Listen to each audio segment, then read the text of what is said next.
আপনার ব্যাংকের বইয়ের সঙ্গে আধার কার্ড লিংক করানোর জন্য আপনাকে আর ব্যাংকে যেতে হবে না। আপনি এটা আপনার হাতের মোবাইল থেকেই অনলাইনের মাধ্যমে করতে পারবেন। তো এটা আপনি কিভাবে করবেন, চলুন তা দেখা যাক। তার জন্য প্রথমে আপনাদেরকে ক্রোমটাকে ওপেন করে নিতে হবে। সার্চে গিয়ে লিখতে হবে NPCI বলে। তো এখানে জাস্ট ক্লিক করে দেবেন। তো করার পরে প্রথম যেই লিঙ্কটি চলে আসছে, এই লিঙ্কটিকে জাস্ট ক্লিক করে দেবেন। তো এটাতে ক্লিক করার পরে এরকম একটি আপনাদের সামনে অপশান চলে আসবে। একটু জাস্ট স্ক্রল ডাউন করবেন, করার পর নিচে দেখুন লেখা রয়েছে কনজিউমার বলে।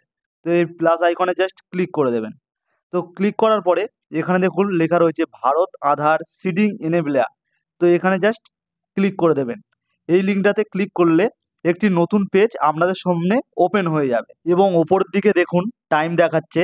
এই টাইমটার মধ্যে আপনাকে এই কাজটি কমপ্লিট করে নিতে হবে। প্রথমে দেখুন লেখা রয়েছে এন্টার ইওর আধার। তো এখানে আপনার আধার কার্ডের নাম্বারটাকে দিয়ে দিতে হবে, যেই আধার কার্ডটা আপনি ব্যাংকের সঙ্গে লিঙ্ক করতে চান। তো এটি হয়ে গেলে তারপরে অপশান রয়েছে দেখুন রিকোয়েস্ট ফর আধার। তো এটাতে সিডিংয়ে আপনি জাস্ট ক্লিক করে দেবেন। তারপর দেখুন লেখা রয়েছে সিলেক্ট ইওর ব্যাংক। তো এখানে আপনার যেই ব্যাংক, সেই ব্যাংকটা এখানে জাস্ট সিলেক্ট করে নেবেন। তো এখান দিয়ে আমি একটা জাস্ট ব্যাংকটাকে সিলেক্ট করে নিলাম। তো এখানে সিলেক্ট করার পরে এবার দেখুন সিডিং টাইপ বলে একটি অপশান রয়েছে। তো আপনি যদি প্রথমবার এই আধার কার্ডের সঙ্গে আপনার ব্যাংক অ্যাকাউন্টটা লিঙ্ক করছেন, তাহলে ফ্রেশ সিডিং বলে প্রথমের যেই অপশানটি রয়েছে ক্লিক করে দেবেন। তারপর আপনার ব্যাংকের অ্যাকাউন্ট নাম্বারটা এখানে দিয়ে দেবেন। তো দেওয়ার পরে আবারও কনফার্ম অ্যাকাউন্ট নাম্বার, মানে একই নাম্বার এখানেও দিয়ে দেবেন। তো দেওয়ার পরে এই টিক চিহ্নতে ক্লিক করে দেবেন।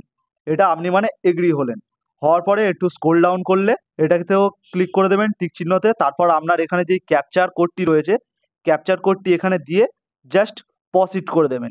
তো একটা জিনিস, এখানে সব ব্যাংক এখন রেজিস্ট্রি হয়নি। এই কিছু ব্যাংকের লিস্ট রয়েছে, এগুলো এখন রেজিস্ট্রি হয়েছে।